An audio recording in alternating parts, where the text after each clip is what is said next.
Hello everyone, I am Professor Zack with the Brennan School of Business at Dominican University, and this is the International Business Environment. In this course, we will discuss topics like globalization, corporate social responsibility, the global economy, country attractiveness, political framework, sociocultural frameworks, technological environments, legal environments, and political environments, as well as others.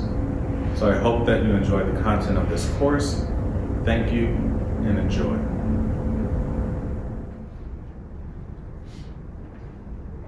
So starting next week, we'll probably start forming our groups that we're going to have for the final presentations. So we'll probably do groups of 4. Probably some groups will have 3 people.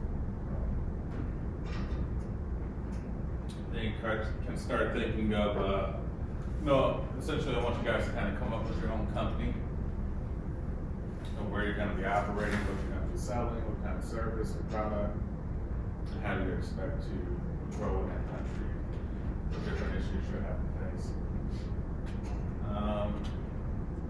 Anybody got any questions? Just general questions, random questions? Anything? School, life, work? Okay. We get started. We left off at corporate social responsibility. We're going to finish it off this class. Can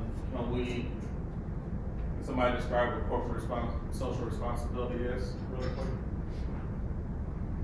A few words.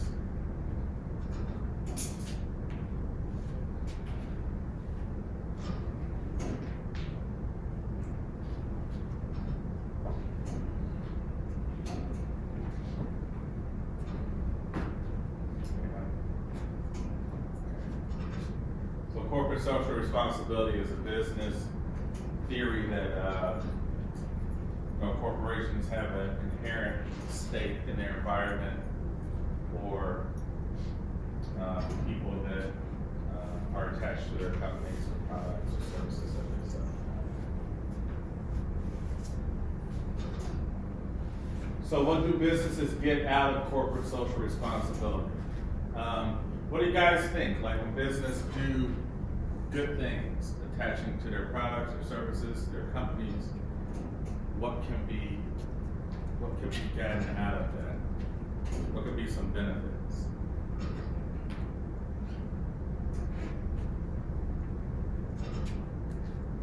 What are some benefits to companies that do good things? Green things, organic things, charity things, things that help their communities, their society. Tax reductions. So you're saying from an economic point of view, right? So they can get some, if they have a charity, philanthropy or something. But I mean, what else beyond economic? Is there some things beyond economic? Yes. Quality. In what regard? Make sure that the quality of the product that you write. So the quality of their product, you're saying it's attached? Could you elaborate a little bit more? So, like for example, basic organic, how you said. Okay. They want to make sure that this is 100% organic, nothing cheated. Yeah. Yeah, absolutely. Right. So companies say, hey, we not only make regular food, which may have some chemicals or pesticides or things like that, but we also do go beyond and do organic because it's more healthy, more nutritious for you, less side effects. Or green. Yes. Is it the corporate social responsibility? An example, CSRS could be like the USDA or not? No, because USDA is not corporate. Oh. USDA is a federal agency. Oh yeah. So we're talking, public and private business. UX, for example, the one who is involved to certify the license stuff. Are you UX or X user? Yeah.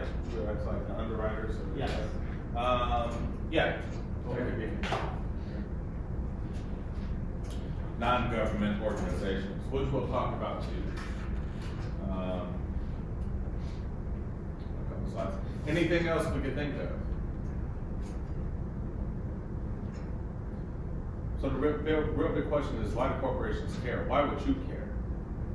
You know, if you're starting a business, why would you care about these other things? Yes. Because you want to make sure that the quality is at a high level, so the customer can be feeling more confidential to buy your products. Why do you care about what the customer? Because the revenue will be going up. You have the opportunity to sell more if your products in a good quality.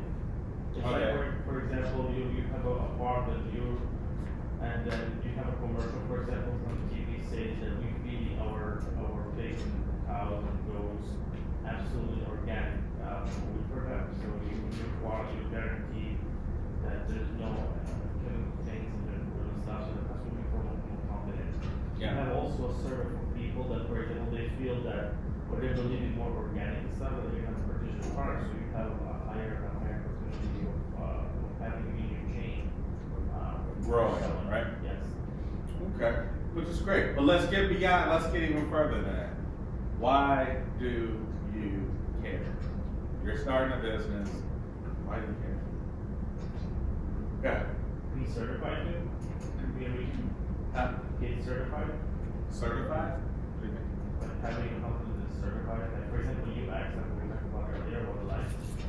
You wanna make sure that. To obtain a license or certification or something? Yes. True, right? That's another reason. But I'm asking you guys, like personally, why do you care? Not like saying like, hey, you know, I think this will make me an extra $5. Why do you care? Yeah, you care because you have morals, right? We all have some form of ethics. They're different than each other, right? We all have some kind of moral code to some degree. And this is the point of CSR, right? It's the theory, the philosophy of, do companies have a moral code because human beings are behind companies, right? And once again, we're trying to separate the company from the people. No, we just gotta make money. We just gotta make the profit margin grow. That's it, and that's all. But that can't be the case, you know? Any activity you do will impact somebody in some way. That will impact their family, that will impact their community, and et cetera, it'll spread out. So the point of CSR is to really get businesses to see the impacts of their activities on their environments. That is the real point. We all have a purpose, right? We all want a sense of purpose, to do good, to do something. Whatever the case is, you know, whatever we want to get involved in. And the same should be for businesses, not just to make money. The purpose can't be to make money. And to be honest, if you start a business and you're like your first mindset is like, man, I think this will make a lot of money. You're gonna fail. It's automatically gonna fail. You cannot think about money going into business. You have to think about, will it work? Will people demand this product? Right? Will it improve their lives? Why do you want an iPhone over an Android? Why do you want an Android over an iPhone? Why do you want a MacBook? You want it for some particular reasons, right? And we can use that for example. Why does the Apple Store look like the way it does? Why does the employees act the way they do? Why is the iPhone, the iMac, the MacBook, whatever? It's there for other reasons to make money. It's there to actually make people feel great about something, right? Like, man, these products can inspire people, you know? Whether it be gym, it could be Nikes, it could be a car, it could be Tesla. Like, yeah, it's an electric vehicle with a battery, computer operating system, like, it's beyond that. You know, it's beyond that. It inspires people, right? People start to be more like-minded, thinking like, hey, we can improve driving experience and environment and pollution and all these different things. So it's always beyond the dollar, and that's the point. Like, it's beyond the dollar. Right? We talked about Milton Friedman. You weren't here, but you know, Milton Friedman was, you know, one of the greatest economists known. You know, he really shaped American policy. But he believed that the sole purpose of a business is just to make money. You know, they don't have a responsibility besides making money. That's it. They're not accountable for anything. But then we talk about pollution. Well, does that apply in a lake that's not regulated in a foreign country, and they're dumping toxic chemicals in there, but they're still making a crap load of money, and they're still giving people jobs, right? But you're also hurting drinking water, you know what I mean? So it has to go both ways, yes. Question, please. So, other than the morals, like for example, I'm pretty sure, like for example, Better Business Bureau is one of them, or I need a Yelp review or something. It's just Yeah, and that's a good example. Let's use Yelp review. Go ahead. they're not gonna prosecute you, but if you put a bad review on Yelp, for example, I mean it means nothing, but it's gonna be kind of affecting your business somehow. That's could be also. And then what will the business do? The business will try, for example, to fix that problem. Yes. So that's a great example we could probably use. Let's use Yelp or any other review. It could be on Facebook, Google reviews, whatever. But Yelp. You say that there's people who've shopped here. They don't have any power. They don't own a business. Business might not even be public. They don't own stock or anything. But their experience with the business may be positive or negative based on what the business is doing. Therefore, they have a voice, so they do have power. And that power comes from the public. They are the public, right? You see the business, you see what the business does, how it operates, how they treat people, how the quality of the service or the product is. And they go on and give a review, positive or negative, and that's to force businesses to change their activities, right? To improve. Improve what? Improve everybody's quality of life, right? So that when I've never been to the store, let's say it's a restaurant, I've never been to a restaurant, I improve my decision making because somebody else already spoke up for it. You know what I mean? It'll give me a more basis of information, and it'll change the way those businesses do business. Now apply that globally. That's the responsibility of all businesses to take into account, hey, do we make the best product? Do our customers actually enjoy it? Do we hurt the environment? Are people watching us? And now I think it's even ever more so important. This is important because everybody's watching, right? You can't get away with it anymore. Like people, there's activists. People's like, oh man, this is a crappy company, crappy product, crappy service. Don't go here. These people, they pollute. These people pay poor wages. These people have horrible working conditions. Let's say for even when you start looking for a job, you guys might go on, Indeed, or you might Google the company after you apply for it on LinkedIn, right? You start looking at it, you see the reviews, and people that do stay away. Okay. Yes. So, and it's a little bit out of this, but for example, any CSR, for example, like Yelp, they tell the truth and stuff. And I understand freedom of speech, you can say whatever you want. Why would a company hire Yelp? And it's like 80%, auto industry and retail. So I know that as soon as somebody will put a Yelp review, will put a negative Yelp review, right? You barely see people putting it positive unless you actually tell them.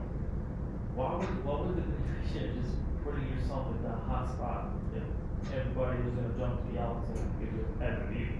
Because it's still advertising, right? It's like Facebook. It's advertising. You're putting yourself in the presence where people searching for a particular thing. Restaurants in Wicker Park, Elmwood Park, right? I'm trying to find some photos of the food, the menu, what people said about it. If not, I'm just going to a restaurant blind, unless it's McDonald's, Wendy's, on beef or something. You know what I mean? Yeah, but the problem is you could be able to have.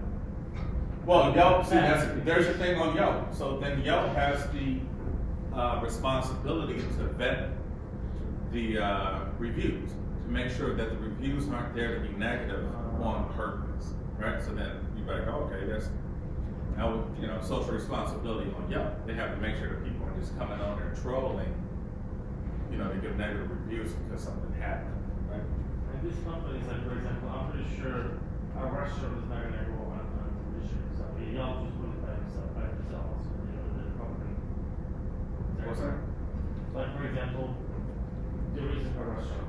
opened recently. Does the company, the restaurant will call Yelp, will they put me in Yelp review, or Yelp will fill it itself? No, I mean, you create a Yelp account, that's up to Okay. you, you know, just like Facebook, you gotta create an account, know about the business, put the website, put the hours of operation, some, you know, the menus, a couple photos of what you prepare. That's how you get started, you know. So yeah, you can't opt out of Yelp, but then you can't opt out of everything. You have to advertise, and if you advertise somewhere, people probably can't comment, you know, in this day and age. So if you sell a crappy product, people are gonna know about it. But if you sell a great product, then people are gonna know about it, right? And then there's the competition. So we're like, hey, what are we doing with that? We're improving everybody's lives because we're getting better stuff and weeding out, you know, the crappy stuff. You know what I mean? Sure. And where's the power come in? It comes back to the stakeholders, right? It comes back to people who shop there, right? People in the community, these different things. So overall, it increased the quality of life for everybody, right? So that's the positive argument for CSR, right? Remember we said there's contrary arguments. This is a theory. How much CSR, you know, that's subjective. How little, you know, there's different types. There's people who do CSR just for money, right? So it's just like, hey, our strategy is to, you know, do this thing that we think is a good thing, but it really doesn't help anybody. Therefore, you know, somebody could come out and find out about that be a negative thing that impact the bottom line. So now, in this case, it's pretty much unavoidable CSR, right? But the book talks about just the general concerns of undermining public trust. You know, so if you don't do any work, you don't have any sort of social responsibility, if you just could do anything negative you wanted to without any accountability, then obviously people aren't going to trust that industry, that market, that company, and it'll suffer. Makes it difficult to sell in any other way, right? Makes products difficult to sell, people don't trust it. You know, so then markets will suffer, industries will suffer. So people need to be able to trust things. It makes good business sense. Why? Because people care about it. Businesses are made of people, consumers are made of human beings, they care about things.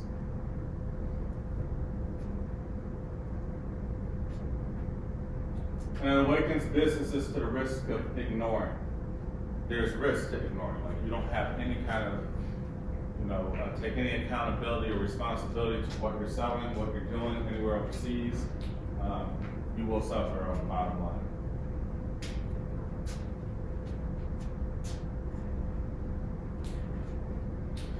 So, you know, here in the U.S. we do have a lot of freedom, you know. Kind of do what you want to do with your business or not. You know, you can face things like Yelp or whatever, criticism, but you can do what you want to do with your business. Other places around the world, such as Japan, they see businesses not just like as an entity to make money or to develop or grow, but they see them as social institutions. Also the UK as well too. So if you start a business, like you're starting something for society, regardless. You know, the shoes, a hat, glasses, a bank, cars, whatever. They're viewed as, through a different lens, as social institutions, not just an entity to make money. Viewed as a way for people to improve the quality of life of the human species. You know, so they look at it bigger. They're all considered public, right? Because you're out in the public. You know, any store on the street you walk down Harlem Avenue, you know, is open to the public. You know, the public can view it, can see it, want to know more about it. Whereas now, we don't look at it that way. We look at things as private. In America, you know, you have a private business unless you're public. If you have shares in your business and you go public. If not, you're a private business and you can keep everything quiet, stay quiet, like hedge funds. You look them up, but you won't find that much information about it.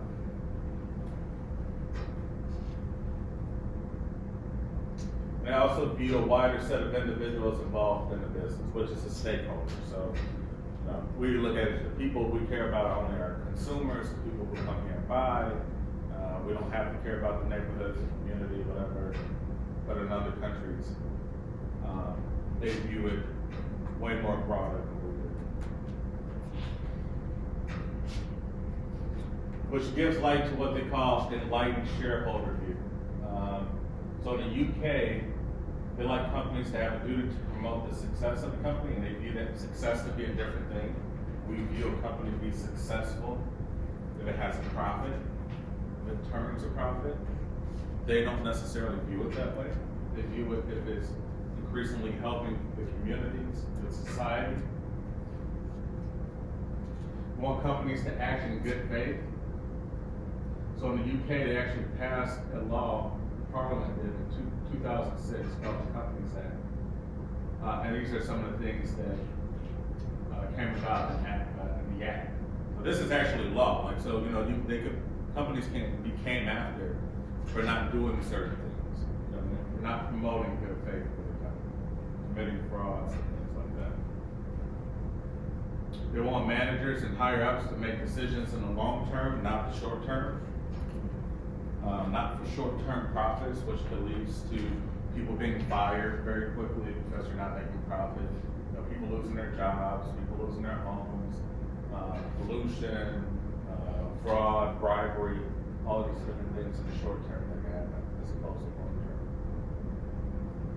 They want the interest of the company's employees is essential. You can't just lay off, fire a bunch of people just because profit's not there.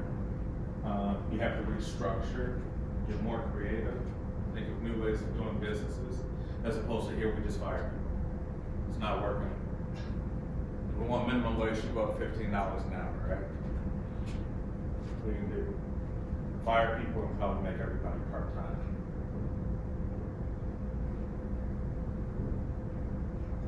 In the UK, that would be a different thing. Companies will be able to legally became that there for that practice. What are your thoughts on that? It's raising, that's actually, you know, relative. It's raising minimum wage to $15 an hour. Good corporate social responsibility. Of course, your companies be left to pay less than that if it makes more business sense.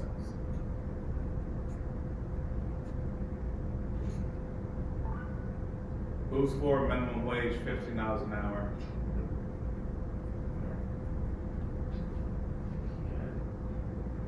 You are? Oh, no, I'm not. You're not? No, but I got a question for you. Yeah. So when you're increasing the minimum wage, isn't that also affect the economy as well? Like, for example, as soon as the minimum wage, it's good. I mean, I'm with the people to get paid better. Mm-hmm. But the problem is they're going to raise everything now. And then it's like the value of $15 will be like the same value of the $7,025 now. I mean, like you hear the argument, right? Remember, we always got to look at this stuff from a broader perspective. You hear the argument that, oh, if I pay the guy at Burger King, McDonald's, Taco Bell, or wherever $15 an hour, then the meal's going to go up by $3. That's not true. That's simply not true. If you look at these profits that the companies have, they have enough money to pay them. They have the money to pay them. Will they want to pay them? No. Probably not, right? And there's other reasons for that, right? Because they don't want them to start off at 15, it only goes up, right? Now you're paying somebody 20 in 3-5 years.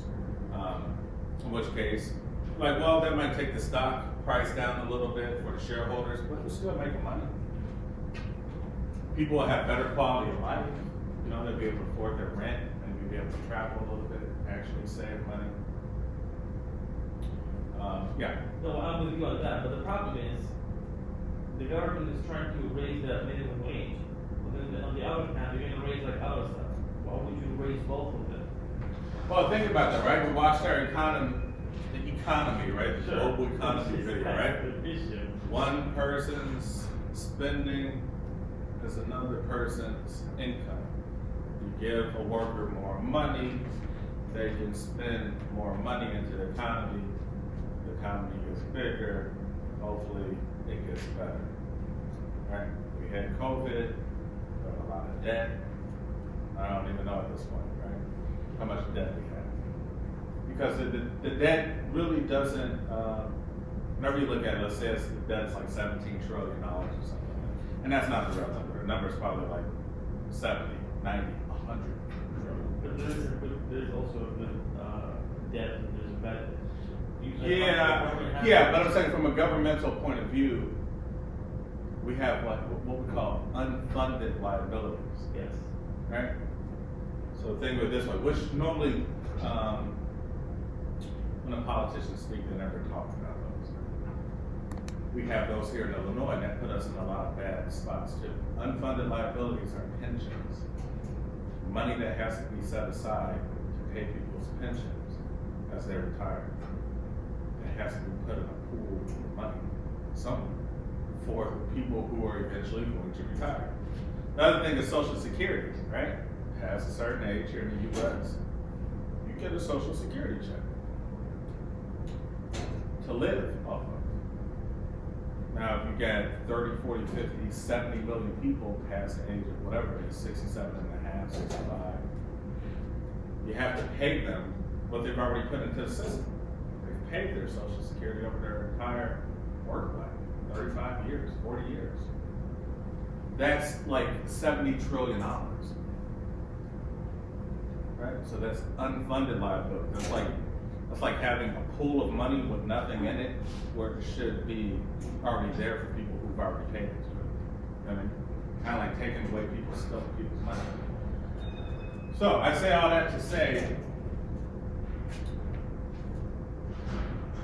it's subjective what you do depending on the time you do it. You may say raising the minimum wage, like we saw in the video, right? These transactions you do, the Fed lowering interest rates, the government pushing out more money, the government wants to raise the minimum wage so people can spend more to boost the economy. It's just a strategy. Will it work? I don't know. Right? It's just a strategy to try to get the economy going. Faster and faster. The pendulum swings. Okay, Republicans come back in and try to wipe all that away. The Democrats come back in and try to write it back in.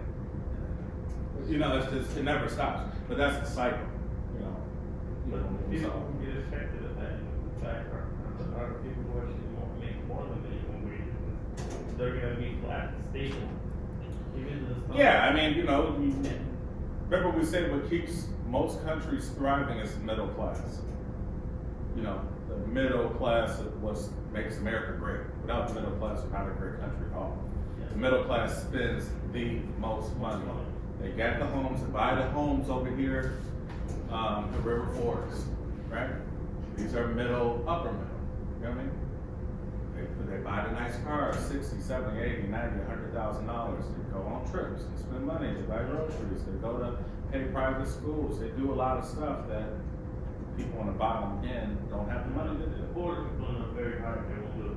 Yeah, so if they start suffering and they're like, oh man, I can't make this $30,000 tax payment on my house a year. I got to pull the kids out of private school. That happens over millions and millions of people. Then yes, the economy will tend to suffer. Yeah.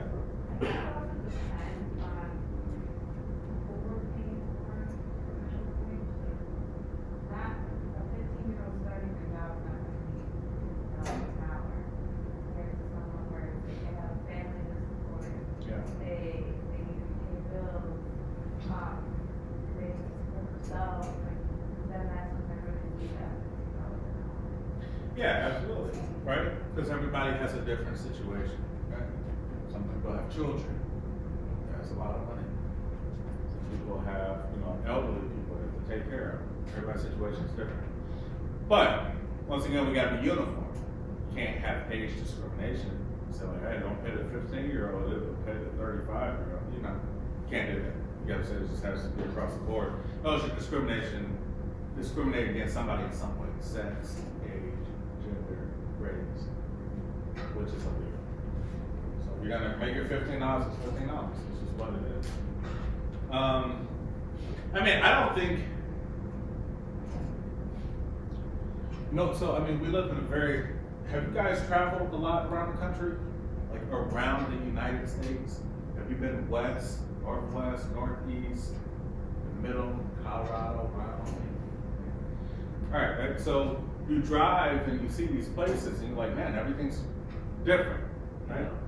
Farm, here in the state of Illinois, if you leave Chicago, it's mostly Republican conservative. If you come to Chicago, it's blue. So what's the state? The state's blue, even though it's just this little tiny area of Chicago. But this is a huge state. You're talking about 20 million or more people. But Chicago holds the weight. You know what I'm saying? So you have to always think like, we're a nation of metropolitan areas in big states that are primarily rural. You know what I mean? So it just depends on how big the city is in that state and how many of those cities are in that state. To swing, you know, kind of conservative views, liberal views, whatever, right? New York is blue because New York City. But we go to places like Kansas, you know, conservative. Why? Because there's no giant city in Kansas. You know, there's no giant metropolitan area in Kansas. There's not one in Arkansas. There's not one in really Tennessee. I mean Asheville, but it's not there yet. So you're saying, you know, people have totally different ideologies in different parts of the state. People live totally different lives and totally different cost of living. Right? From Chicago, you might want $15 an hour so you can pay rent. Else you're gonna live in a crappy neighborhood. Yeah. But if you go down, leave Chicago with $15 an hour, you might actually be decent. You know, live a decent life. So it's complex. That's, you know what I'm saying? All this to say is like, it's complex. You know what I mean? Which is international business. So like, not only we're looking at Chicago versus Illinois, and you know, Illinois versus the rest of America, like we're looking at the entire world. You know, Bangladesh versus the United States, Vietnam versus Malaysia, like things like that. And that's the whole point, is kind of step back and kind of look at the whole picture, see what's going on, chop it up, and make an executive decision. You have to make a decision. Is it the right one? Is yet to be seen. You know what I'm saying? So you running a business, make a decision, use your best information, your best knowledge. Is it right? Is it wrong? Yet to be seen. You know?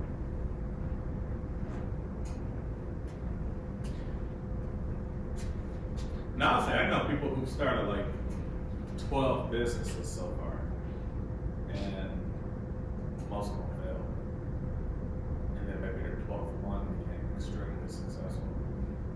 You get what I'm saying? So this definitely is a competition, it's a game. But you have to keep pushing forward.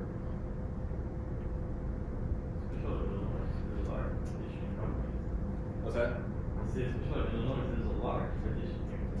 Yeah, it's a lot of competition, and that's the point, you know, placement. You're like, hey, should I be in Illinois?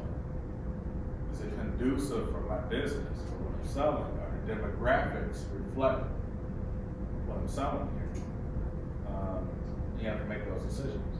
But if you're like, hey, I'm from Chicago, therefore I only want to do business in Chicago. My family's here.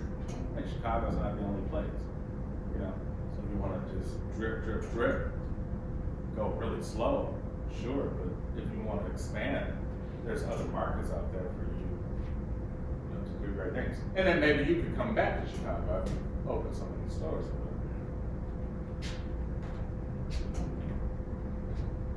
So yeah, in the UK, they have a law, and theirs is companies need to foster business relationships are important. They need to impact on the community and environment.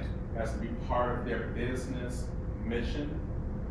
Maintaining reputation for high standards of business conduct has to be part of your business mission. And act fairly between members of the company. Members of the company are employees. So you can't have a CEO making $90 million and complaining about paying people $15. You know, but then that might be an issue. Where that one guy can actually pay everybody $30 an hour. Maybe we need to restructure the company, right? Change how we do our activities as opposed to complaining about minimum wage. But that depends, right? Big company, small company. Maybe if you're really small and you got 3 people, you can't afford to pay them 15, right? Not there yet.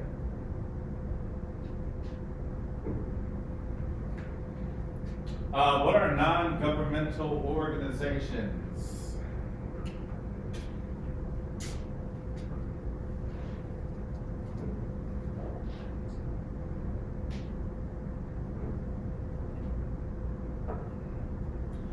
You guys familiar with NGOs?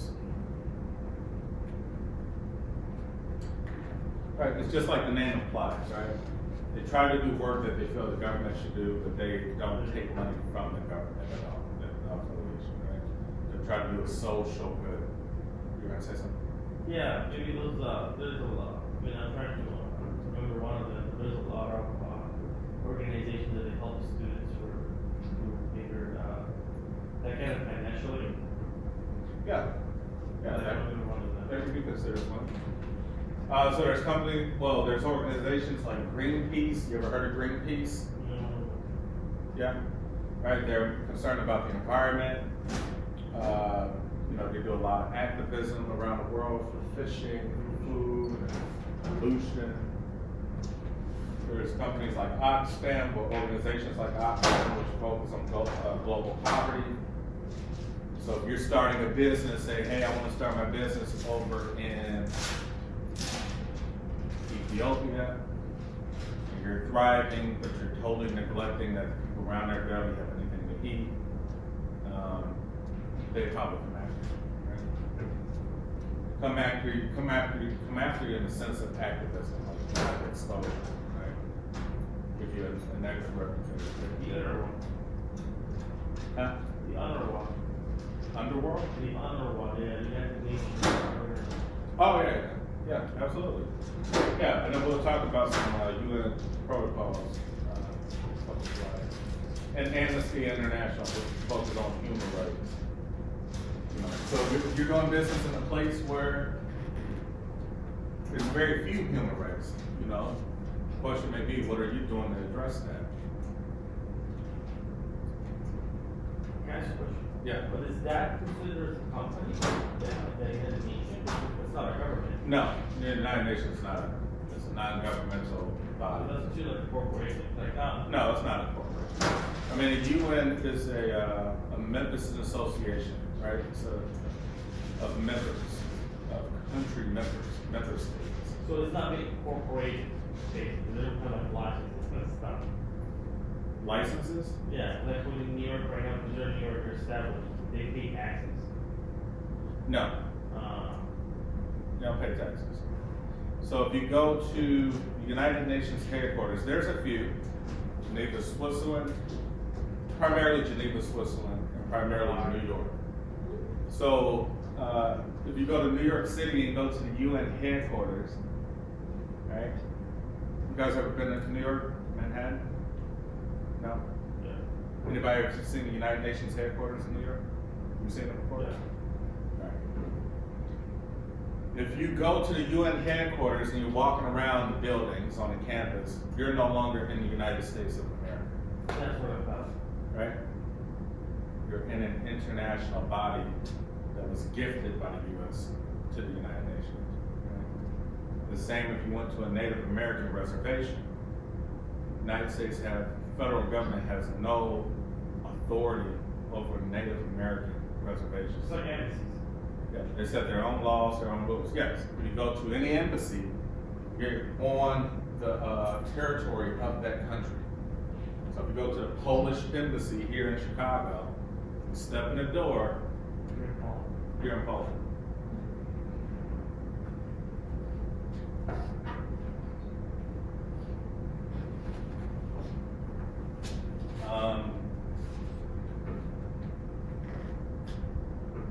But the UN is probably the most important global body ever created, like in human history, right? It was created after World War II because of really things going on with Germany and Italy, with the Holocaust and things of that nature.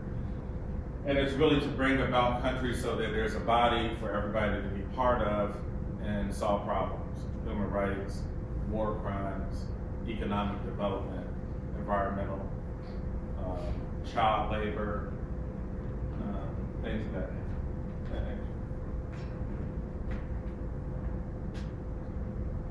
So running an international business, you want to play offense instead of defense. You don't want to be like, oh, I'm just going to wait and see what happens, right? I don't want to be active on the offense of starting my CSR development. No, you want to be forward. You want to be a leader in that, just like you can be a leader in your product or your service that you're selling. Why? Because your brand value or your reputation is at stake. You know, you want to boost that you're a great company. You do other things besides what you're selling. You do great things for society, for the world. You want to definitely treat your employees well in your future workforce. We just said bad reviews on companies. When you guys start sending your resume out or whatever, you're going to go Google the company and see everything about it. Might be some bad reviews. That means they're playing defense. They don't care. And eventually, they won't exist. So yeah, treat your employees well. Why? Because you treat people good, they're going to be more motivated, they're going to have more of an interest in their work, and you're probably more productive.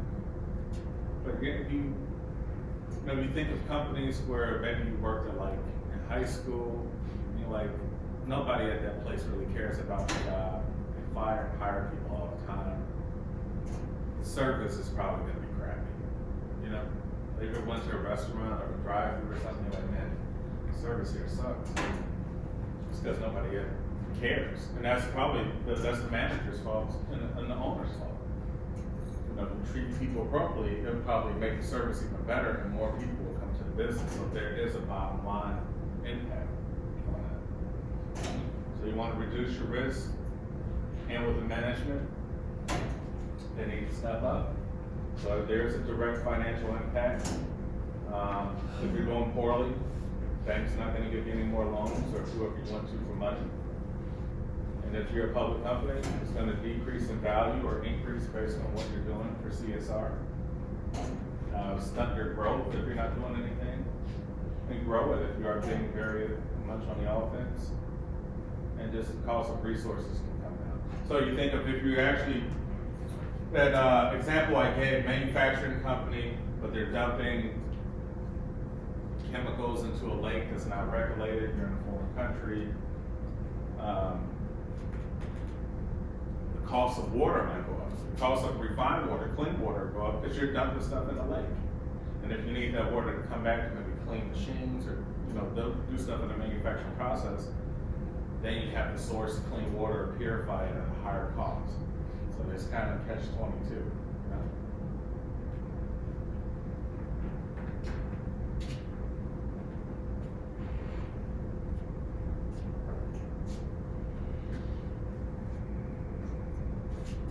So the difference between some global issues and kind of local domestic issues for CSR.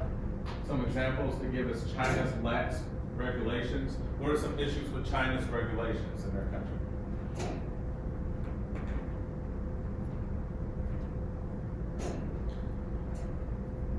When it comes to business, what are some of the issues that companies face if they want to do business in China or make products in China? Think of Apple. What is Apple? What are some of the issues Apple has faced for making products in China? Child labor, right? You got 12-year-olds producing iPhones, yeah. Taxes issues. Taxes? Taxes. Yeah, very low tax, right? But that might not be higher taxes may not fall under like social responsibility, right? Because once again, that's dealing with ethics. Yeah, from a governmental standpoint, right? Oh, yeah. Okay. Yeah, I mean, so are the taxes really helping the people? I don't know. Oh, okay. Yeah. You're talking about like non-governmental stuff. Yeah. Yeah, wages, right? You come to Cupertino, California, where the Apple headquarters is. An average person makes $80 an hour. And you say, oh, doing what? Oh, well, you know, we do marketing sales for the iPhone, MacBook. And you go to China where it's actually being made, manufactured. You're like, how much you guys make? And they're like, oh, 80 cents an hour. Yes? Freedom was one of the issues. There's a lot of people, they were getting locked up in their dorms when the iPhone was produced so they could keep the secret. And the amount of stress people were faced with, I'm sure they'll be scamming by the end of years ago. Yeah. I mean, think of, you know, working conditions, the length of time to work, right? We have laws here about how long a person can work like nonstop. A lot of that stuff don't exist in China or very lax regulations for it. So there imposes your issue. You're like, well, what do you do about it?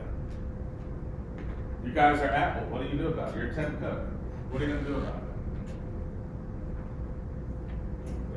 Because obviously, you know, it's going to be in the public. It's going to be in the news. People are going to talk about how China manufactures iPhones. People who pay 80 cents or $1.20 an hour.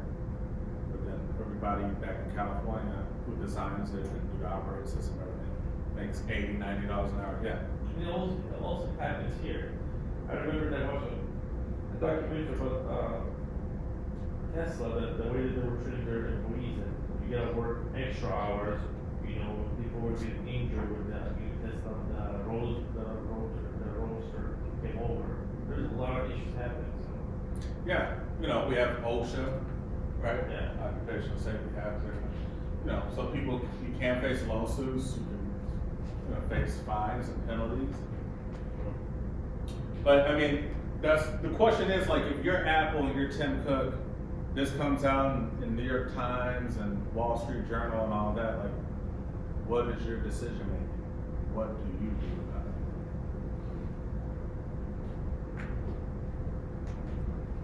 Change it. How would you change it? Well, they can't exactly pull out manufacturing items in China because then that's just gonna hurt China's economy. So, well, they can start off with working conditions, like the area that the factory is in and make the factory a little bit more workable. Changing everything about it, not having child labor, like, and then raise wages a little bit. Yeah, you could do all of those things, right? Yeah, they come forward and pay their employees $8 an hour in the US, and they can afford paying their, people in other countries a little more too, Yeah. and changing everything that they're doing. They have the money to do it. Do you think them doing that will make a benefit to them in the long Oh, run? yeah. Like, if people start to see, like, we called Apple out on this, and now they're changing it, and it's making themselves better. I'm buying more Apple. I'm probably gonna buy Apple out more than. You're gonna say, well, Apple's a sustainable company, right? It actually cares about the environment, people, things, and then they can promote that. It's not like, yeah, check out the new iPhone, the new camera and operates. It's like, no, we also, yada, yada, yada, yada, right? Big Apple Live event. There's gonna be a whole segment on sustainability, right? Going green, workplace conditions, helping China change its laws and practices. You know, we value the people who make this product, we value our customers. And that is part of it, right? Because if they don't, then people are just gonna be like, oh, Apple's trying to make a dollar, you know? They're just trying to make a buck. People start phasing out. Once they start phasing out just a little bit, more competitors come in. And then Apple won't be Apple. You know, it could just be another cog in the wheel, yeah. They might actually open up a new target market for them, because if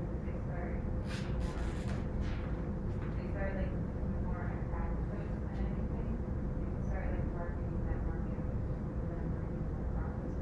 Yeah. You start, you know, think of all the things you could do. If you're CEO, you're like, hey, let's do market research. Let's get how people feel about this issue, right? New York Times wrote a op-ed piece, or Wall Street Journal, or Tribune. Let's see how people feel. Who are the people that feel this way? The demographics, what age brackets, political beliefs, demographics. And let's start changing things based on how people perceive what's going on. So you can do market research. You can maybe work with Greenpeace and all these other non-government organizations. Like, hey, what is the checklist for like improving the standards? And then you can use that. Hey, we can work with them, as opposed to like, I don't want to bother them because they'll come after us, right? They're activists. Like, no, let's create alliances, create a relationship with them, right? So we can use that also too.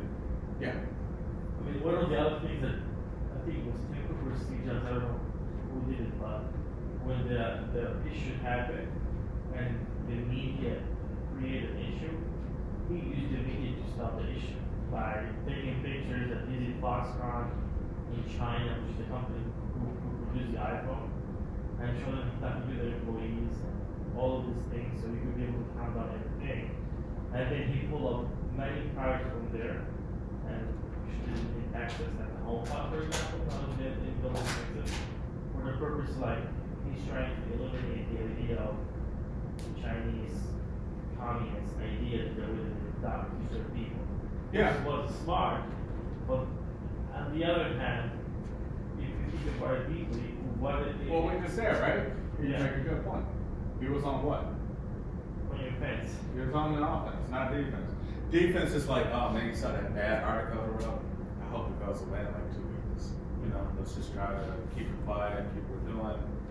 And it's not gonna go away, right? Offense like, hey, let's be proactive, let's do a documentary, let's send people down there, let's show, let's market, do the marketing for it. And that's gonna be like, if you're gonna be part of a large organization, right? Let's say one day, you guys are part of a huge public company, you're like executive level, what is it called, C-level, right? Chief something, chief marketing officer, chief financial, chief executive. Or you're even on the board, you know, you're gonna get called in for a meeting, because this, you know, and when you're at that level, it's nothing but meetings, right? It's like, hey, you know, we got this issue, what are we gonna do? We need to weigh in everybody's opinion. What is your opinion? What's your opinion? What's your opinion? What do you think we should do? What's your game plan? What's your strategy? And you have to have something to contribute, you know? You have to say like, what's the cost of this, the benefits of this, the loss of this, and you have to just be thinking about the different moving parts to it, right? Yeah. Kind of needs to play defense at some point, just because he needs to have time to plan everything out before you start stating what you're gonna do. Yeah, I mean, you have to have a plan, right?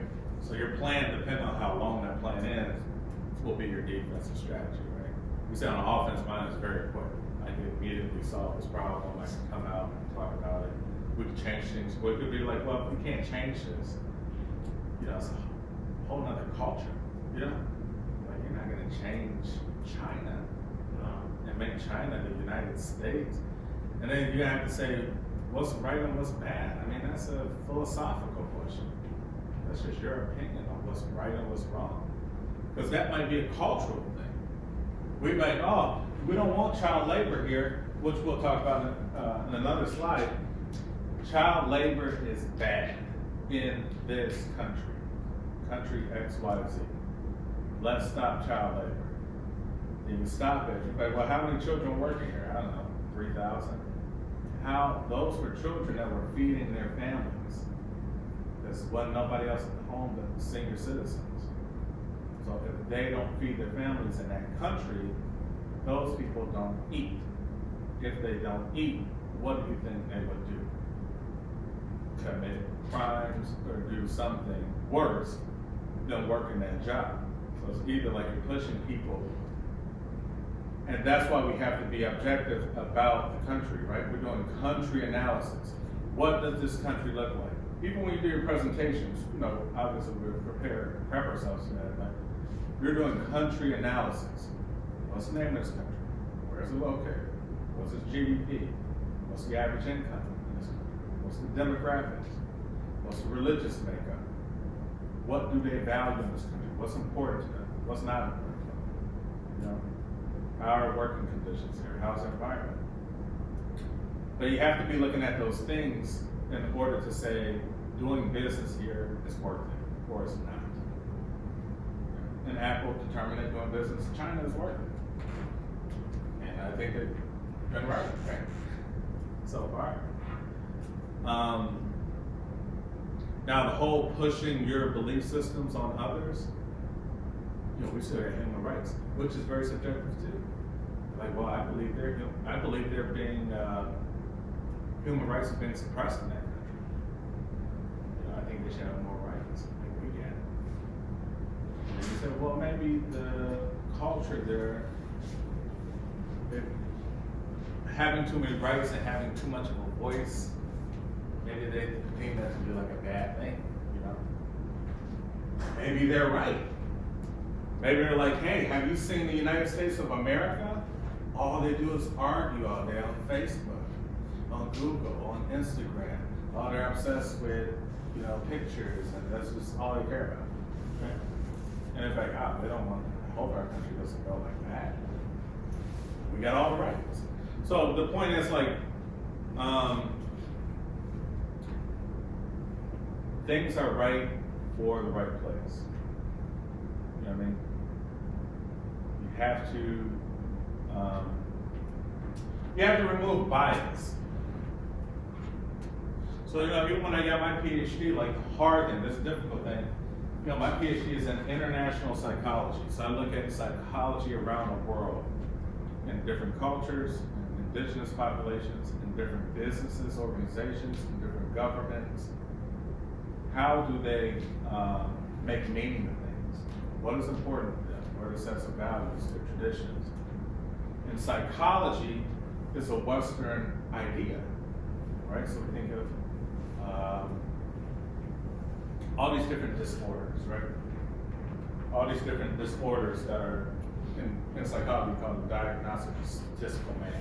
It's like the Bible of psychology, right? It lists all the disorders, where different factors form to determine what sort of mental issue you have.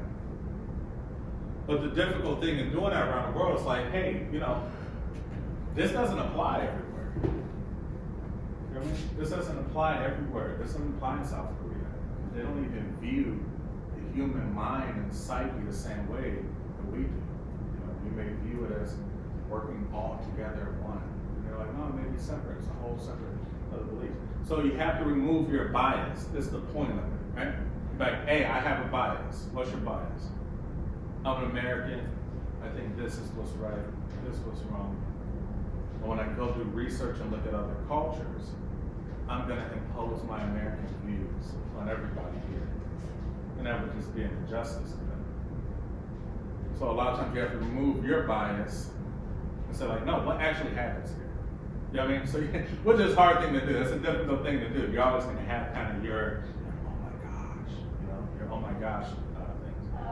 I did research in South Africa, and you know, South Africa has a large HIV population, the largest on planet Earth, right? We're talking about like 30% of the country. And there's a lot of they call them townships, so there's a lot of shanty towns. These shanty towns have 1 million or more people in them. It's not just like a small little shanty town. We're talking about 1 million, sometimes 2 million. And so going there to do psychological research and case analysis and things like that, what's happening in these townships would be utterly disturbing to an American. Like they, you know, you probably suffer some form of trauma hearing the stories of what happens every day there, right? Very bad things, which is normal in that environment. It's not a shock to them, it's a shock to you, right? And to say we could say what even places closer, we could say Mexico, right? I was going to do research on the Mexican cartels, right? So I had a lot of contacts down in Tamaulipas, Durango, Michoacan, Zacatecas, like all these places. And I was going to do research on hyperviolence, right? We have, Chicago's so violent. We have violence in Chicago. You're shooting, you're carjacking. It's just, I'm scared. And you're like, that's your perspective. But if you just cross the border in some places, you wake up with bodies mutilated and put in garbage bags in front of your doorstep. And you're just like, that's another Tuesday. I'm sorry to happen, right? But I'm saying things are different depending on where you go. So if you want to really learn about a culture, you have to remove your own bias, your own fears, all these different things, and say, what goes on here? What is important to the people? How do things work? Don't force, let me not try to force how I think things should work. How do they work? Okay, now what can we do to try to improve them based on just some general universal sets of beliefs, like human rights, the right to even speak without being persecuted or something like that, right? And that's the other part of international business, is that removal of bias and looking at the psychology of the people there. What happens here? Not what you think what happens there, what actually happens there. How do people make meaning of these things? How to make meaning of anything? And so you gotta get a little deeper, right? And if you have that, you'll be extremely successful working abroad. But if you're, arrogant and you show up to places and you're like, oh, back home in America, how we do it, like, they don't care. You know what I mean? But you're not gonna change their 10,000 years of culture by showing up by sounding like this is how we do it, right? Yes. But let me ask you a question. Here's the thing. There's many times that it's been with the U.S. Freedom and all of the CSRs to spend and goes viral over the board. Like, for example, the VW scandal. It was discovered in a school, in a university, for a project to the students, and it went just absolutely everywhere in the world. The company lost so much money. So isn't it like domestic versus global? Don't you see that always they use that, like how it says there, countries in different stages of growth, but we have a strong growth and other countries, they use that as a leverage and see what is the good thing and what is the bad thing. Yeah, I think you have to. I mean, if it's part of your organization, regardless of where it is, you do have to kind of follow the trends of where things work and they don't work. But at the same time, you have to apply like the universal sets of things, right? You can't get too detailed because once we're saying culture is different, depending on where you go. But you look at the big ideas of what's working for people, right? Why do people come buy this car here? What is important for the technology in the car? How it performs, how it feels when you drive. And apply those things, the big picture. So big picture, keep in mind big picture, always big picture.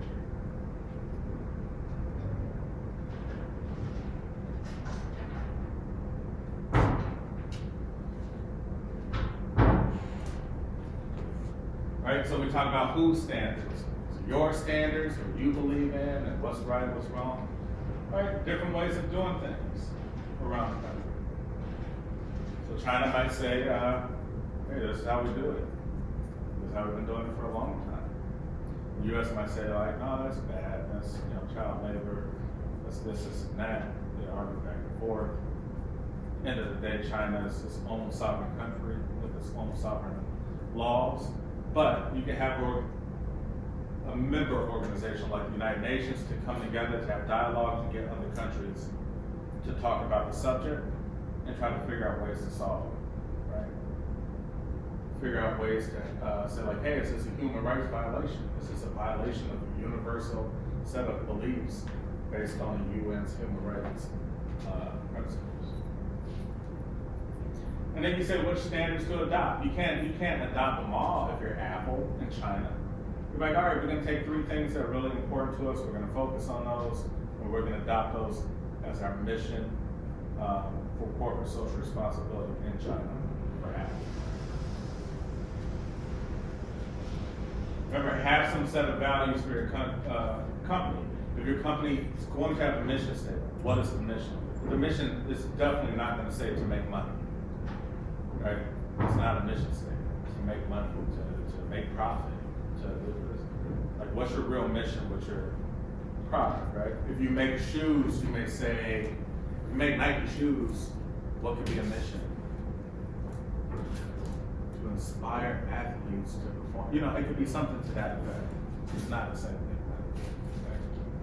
Apple's to bring people together in an easy way to operate and for communication or something like that. Like, okay. But it's not just to make a device to make money. Best judgments, not necessarily right judgments, but use your best judgments. Because then you have issues with ethnocentrism. What is ethnocentrism? In cultural imperialism. What's ethnocentrism? It's believing that your country is superior than others. You know, you think the United States is the greatest, nobody comes close. And when you go places, you're gonna try to promote that. And that's not gonna work for you.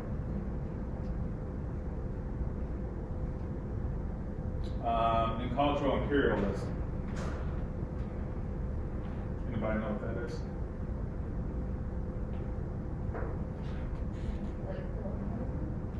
Yeah. It's kind of forcing your culture by force. You know? We want everybody to watch basketball and hockey and drink Coors Light. You know, we want everybody to do what we do. And listen to the same kind of music we like. That doesn't work. Because then you're just totally disregarding their culture, their history, their 10,000 years of history, their way of doing things, what's important to them, what's not.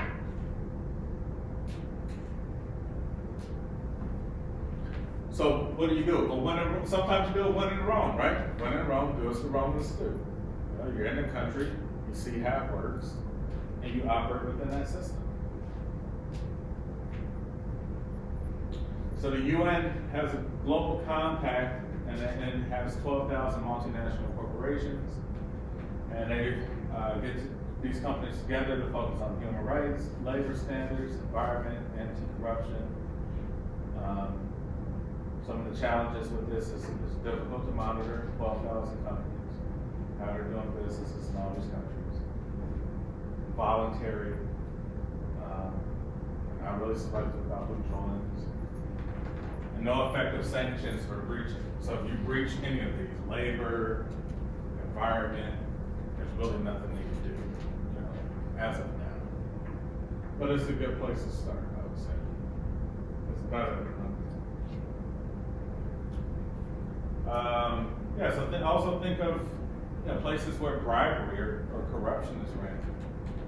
You know, if you need to get, like you're saying, a license, like a license in a certain country, and you have to go to certain people to get it, and they said the only way we're getting this is for X amount of dollars, which we would consider here in the United States to be bribery.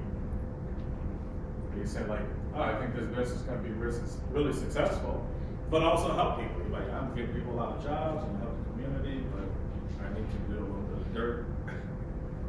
I don't know, that's a decision you have to make, you know? Or you don't do it and you don't get the license and you don't help people there. So hard choices, very hard choices.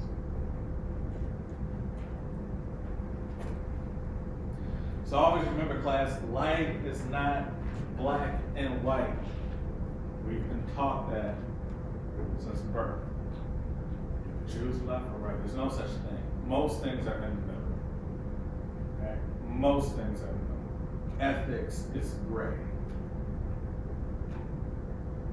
Okay? In this world it is. In your mind it might be black and white. But in reality, when you're dealing with other people, there's a gray area. So you have to make your best judgment, not the absolute perfect one. Because there's no such thing. In order to make things happen, to take action, to change things. You were going to say something?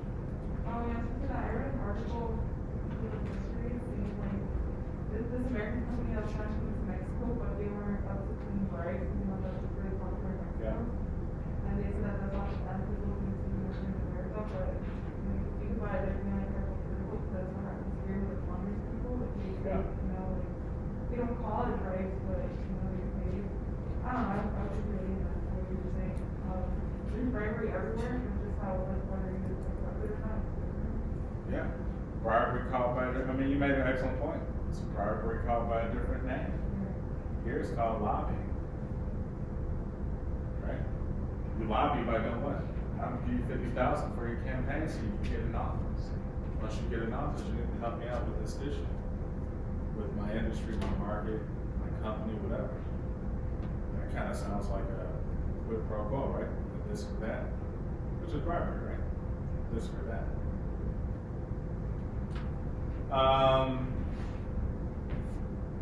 Yeah, you can't get it all right. Don't expect it to. Just get it the best you can. So yeah, bribery, corruption, child labor, why do children work? We talked about that. Global sustainability as well. And that'll wrap it up. Any questions?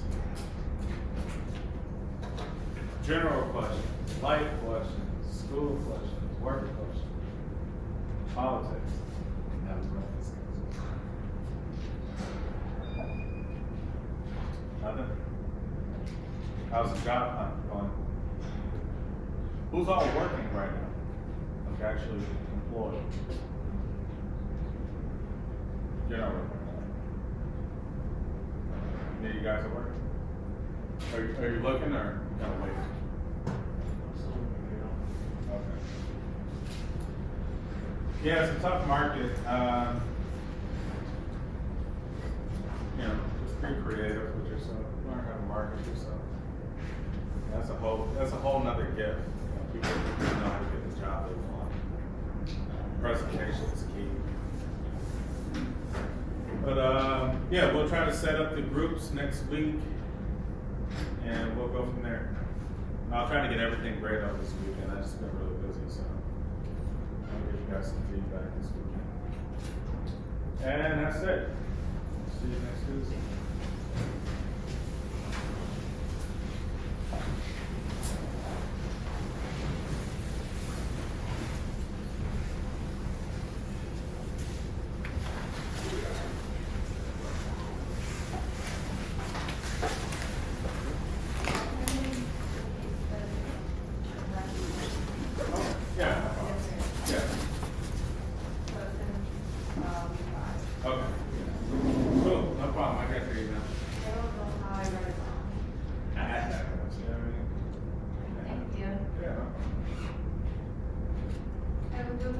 You too.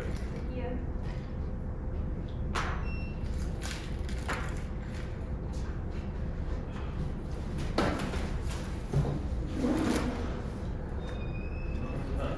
All right, see ya. Did they miss anything for the last time? No, we just started this for the most part. So Okay. kind of. Once again, thank you for joining me. I hope you've enjoyed this lecture. I am Professor Zack Ross with the Brennan School of Business at Dominican University. Thank you.